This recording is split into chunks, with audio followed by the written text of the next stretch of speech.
pagi, Mas. Nah, terima kasih ya Mbak sudah datang dalam sesi konseling pada pagi hari ini. Nah, sebelum saya mulai nih, kesini tadi naik apa ya Mbak? Saya sih naik gokar sih, Oh, Mas. naik gokar ya. Terus di jalan gimana? Macet apa enggak Mbak tadi? Ya lumayan lah, gimana ya, Jakarta agak ini. Hmm,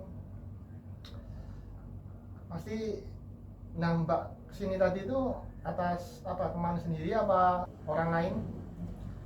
Kemauan sendiri sih, Mas, kebetulan. Soalnya saya juga udah reservasi ya, seminggu yang lalu. Jadi saya ini emang udah mau ngobrol banget ya. Perkenalkan sebelumnya ya Mbak, perkenalkan saya di sini adalah Firman. Nah, hari ini saya itu akan mendampingi Mbaknya selama sesi konseling berlangsung nanti. Nah, nanti di sini Mbak bisa cerita apapun yang Mbak rasain ataupun pikirkan. Nah, nanti bakal kita cari jalan keluarnya masing, kita cari jalan keluarnya bareng-bareng. Nah, sebelumnya di sini dengan Mbak siapa ya? Oke, baik Mas Firman. Kalau misalnya aku sendiri bisa dipanggil Nisa aja sih, Nggak Mas. bisa. Iya. Ya.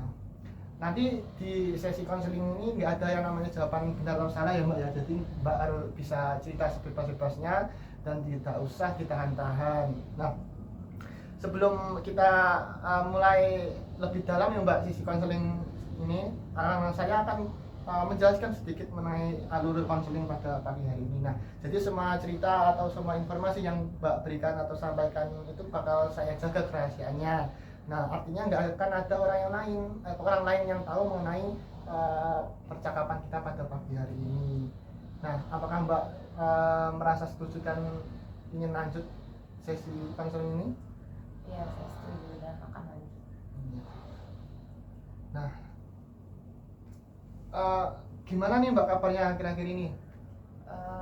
Baik nggak baik sih, Mas, ya baik keseharian saya, cuman mungkin kalau misalnya perasaan saya kayaknya lagi nggak baik-baik Nggak aja baik ya, ya Mbak Mas. ya. Oh, karena perasaan yang nggak baik ini Mbak ya Mbaknya kesini. Iya benar. Mungkin apa ya Mbak ya yang ingin Mbak obrolkan atau ingin Mbak omongkan mengenai perasaan Mbak ini? Oke, mungkin tadi ya Mas sempat saya singgung ya, sebenarnya kalau misalnya sehari-hari ini saya kuliah kayak biasa aja sih Mas, kayak nggak ada kesibukan berarti gitu, ya udah ngejalanin rutinitas akademik saya aja. Cuman saya ini kan sedang menjalani ini ya Mas, LDR atau hubungan jarak jauh sama pasangan saya. Nah, karena kita ini LDR, jadi ya komunikasi itu penting ya Mas, Iya, untuk keberlangsungan benar-benar. hubungan kita. Sebenarnya nggak cuma LDR sih, maksudnya dari semua hubungan juga butuh gitu yang namanya komunikasi. Nah, kendala ini muncul saat pacar saya ini lagi sibuk-sibuknya Mas. Jadi kayak dari LDR itu pacar saya sibuk, komunikasinya berantakan. Kayak saya tuh ngerasa apa ya, ini harus dilanjutin lagi apa gimana ya, karena kan saya ngerasa kok udah nggak ini nih, kayak sudah kurang gitu suportif satu sama lainnya. Itu sih Mas. Oh, iya. Jadi yang Mbak rasain selama ini itu seperti itu ya Mbak ya. Nah, mungkin biasanya tuh hal apa saja sih Mbak yang bikin Mbaknya itu selalu kepikiran atau merasa akhir-akhir ini kurang nyaman dengan hubungan LDR itu? Hal apa saja, kayak kesibukan dia sih Mas, terutama itu bikin saya kayak merasa apa ya, mungkin bisa dikatakan kayak menduakan gitu, atau kayak tidak memprioritaskan saya lagi. Maksud saya tuh gini loh Mas, kan kita tuh kan ada dalam hubungan jarak jauh ya, yang dimana komunikasi itu tadi kan saya bilang itu adalah hal krusial dan jadi kunci gitu dari hubungan kita. Tapi kok semakin kesini saya ngerasa dia kayak tidak memprioritaskan saya dalam hubungan ini. Maksudnya ya kalau misalnya dia memang ingin fokus ke dunia dia sekarang, ya silahkan gitu, tapi ya jangan bawa-bawa saya gitu, karena itu egois nggak sih Mas? Mas kayak saya tuh harus menunggu dalam hubungan ini, tapi kayak dia aja kayak misalnya let's say dia nggak care banget gitu sama saya. Mungkin karena selain karena tadi kata Mbaknya itu Mbaknya kurang diprioritaskan ya Mbak ya. Mungkin apakah Mbaknya itu merasa curiga gitu, ada rasa kecurigaan di dalam hati Mbak karena dia karena sesibuk itu? Sebenarnya kalau misalnya dari curiga, saya lebih yakin ya. Maksudnya saya tuh bukan karena itu ya Mas. Hubungan kami ini kan udah terjalin cukup lama ya, dari 2 tahun sampai 2 tahun jalan 3 tahun gitu kan. Jadi iya, dan saya tuh baru merasa hal-hal perubahan ini tuh baru sekarang-sekarang ini. Makanya saya kayak kaget, kayak kok kok kayak gini ya gitu, padahal kan kemarin-kemarin fine-fine aja gitu kan. Nah eh, makanya kalau misalnya untuk kecurigaan, saya sih enggak sih ya masa, karena emang kita tuh sama-sama percaya aja sih. Maksudnya ya kalau misalnya dia, saya juga nggak mau ambil pusing gitu sih mas sebenarnya kalau misalnya terkait perempuan ya, karena saya ngerasa kayak ya saya nggak deserve itu kalau misalnya dia akan selingkuh atau lain halnya. Cuman karena yang saya hadapi ini adalah kesibukan dia, nah itu mas, itu sesuatu yang saya apa ya, yang saya susah gitu untuk lawan, karena apa-apa yang dia lakukan itu adalah sesuatu yang benar gitu. Pasti anu ya mbak ya, apalagi pas hubungan, jadi hubungan mbaknya itu 2 sampai 3 tahun ya mbak ya. Pasti yang sebelumnya itu hubungannya itu kan baik-baik aja tuh mbak, kata mbaknya. Nah Iya. terus yang akhir-akhir itu jadi rasa nggak baik terus gara-gara kesibukan itu ya mbak. Nah, Kedengarannya pasti capek ya mbak, jadi mbaknya capek. pasti berat ini menjalani hubungan jarak jauh sambil nyoba jaga percaya dan komunikasi ya mbak. Berat dong mas, udah mana kayak selagi kita kita kita ngejaga itu, tapi kayak kok dari dia juga kayak nggak ada feedback gitu ya, itu juga kan jadi apa ya, sesuatu yang kita pikirin gitu kan, dan pastinya berat sih mas. Nah tadi kan saya mau mention lagi ya mbak ya, ini tadi kan mbaknya bilang pengen hubungan ini jalan terus, tapi mbaknya juga ngerasa capek gitu, capek ngejalaninnya karena kesibukan pasangannya mbaknya ini. Nah mungkin mbaknya itu merasa bingung nggak sih dengan perasaan itu, dan mungkin ada apa ya, ada keinginan untuk gimana gitu mbak? Bingung sih, iya pasti dong mas, bingung. Kayak saya pengen tahu nih kayak pandangan apa yang bisa saya dapetin, soalnya kayak saya ini bingung kalau misalnya kondisi saya seperti ini kan berarti itu tidak mengenakan ya mas bagi saya, dan sebenarnya itu tidak dipungkiri juga itu mempengaruhi keseharian saya gitu. Kayak walaupun saya tuh sebenarnya kayak mengabaikan gitu ya, kayak udahlah gini gini gini, tapi kan karena pasangan saya itu adalah part of daily, maksudnya kayak bagian dari keseharian saya, jadi saya ngerasa kalau misalnya dia komunikasinya kurang ke saya kan jadi kayak ada sesuatu yang kurang gitu kan mas, pasti itu bikin bingung gitu di sayanya gitu. Terus saya juga ya udah paling pikir-pikiran lainnya, dan terburuknya adalah kayak apa diudahin aja ya gitu. Oh jadi dari semua yang mbak ceritain tadi itu intinya itu karena kurangnya komunikasi karena pasangan mbaknya itu sibuk ya mbak ya. Jadi yang paling dipikirkan, karena yang dipikirkan dari masalahnya mbaknya itu karena inti dari masalah itu kesibukannya tuh mbak. Iya benar. Dan mbaknya merasa tidak, mbaknya itu merasa tidak diprioritaskan lagi. Nah sebelumnya antara yang hubungan yang apa itu, hubungan yang awal kan 2 sampai 3 tahun loh mbak katanya. Yang awal itu pasti mbaknya merasa sangat diprioritaskan gitu berarti. Iya. Jadi mungkin dari cerita mbaknya ini, mbaknya itu merasa hubungan ini bikin capek karena komunikasi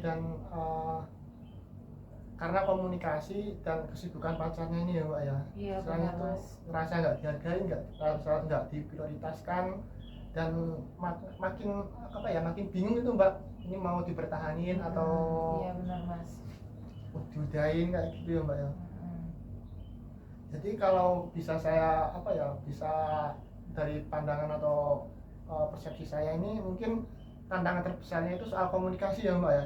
Jadi ini ada rasa renggang gitu loh gara-gara kesibukannya ini. Betul betul. Apakah itu benar ya mbak ya? Benar mas, kayak ya yang tadi udah saya sampaikan juga sih mas, dan benar juga kayak kesimpulan mas itu kayak terkait komunikasi. Terus abis itu ya komunikasi renggang itu kan karena adanya kesibukan dia itu kan gitu. Eh, mungkin apakah mbaknya itu pernah apa ya, pernah ngobrol ke pasangannya itu kalau kalau aku ini merasa kayak nggak diperhatiin lagi, nggak diprioritaskan lagi kayak yang dulu-dulu, sekarang sibuk mulu gitu, pernah nggak mbak? Sering, Sering. sering. Terus kalau tanggapannya gimana ya mbak? Apa ya, kayak ya ini sih mas, sebenarnya tuh saya kayak udah males gitu ya denger denger omongan doang gitu. Maksudnya saya tuh pengen action dari pasangan saya gitu, karena kayak saya tuh udah tahu, kayak maksudnya saya tuh kayak udah bisa prediksi gitu apa yang akan dia Dijawab gitu sampaikan. Mbak, Iya ya? pasti, ya pasti kayak minta maaf dulu gitu. Dia mengakui, maksudnya he's a good person gitu, kayak dia tuh cowok baik gitu, kayak ya udah dia minta maaf ini segala macam, tapi tuh saat ke depannya itu mungkin nggak ada action berarti gitu loh yang saya rasakan. Maksudnya kayak misalnya mas kan dari masalah saya tuh, saya juga udah sempat ngomong kan ke dia kayak kok komunikasinya jelek gini gini gini, bisa nggak kayak ngebagi waktunya gitu loh, kayak ya kamu tuh masih ada aku gitu. Terus habis itu kata dia iya bisa, ntar ke besok enggak lagi misalnya gitu. Tapi itu kayak besok itu tuh sama aja gitu, dan itu yang pola-pola berulang itu juga yang bikin saya capek gitu sih mas. Jadi intinya mbaknya ini perlu apa ya, perlu pembuktian ya mbak ya, bukan Iya, penjelasan ya mbak ya, bener apalagi banget. minta maaf ya mbak. Iya benar banget, saya udah capek sama kata-kata itu mas, udah Iya, gitu. iya. Aku apresiasi ya mbak atas cerita-cerita mbak ini. Mungkin nggak Makasih ya, gampang Mas. jujur loh mbak dengan perasaan diri sendiri, apalagi dalam Benar situasi banget. LDR ini. Terutama lagi apa ya, kalau mbaknya udah ngomong, kalau ngobrolin tentang hubungan LDR ini ke pasangannya pasti jawabannya itu aja itu mbak, maaf kayak gitu. Menurut saya itu mbaknya itu udah cukup kuat loh mbak, sampai mempertahankan hubungan yang mungkin apa ya, yang mungkin sulit ya mbak ya, karena atas kesibukan pasangannya itu juga.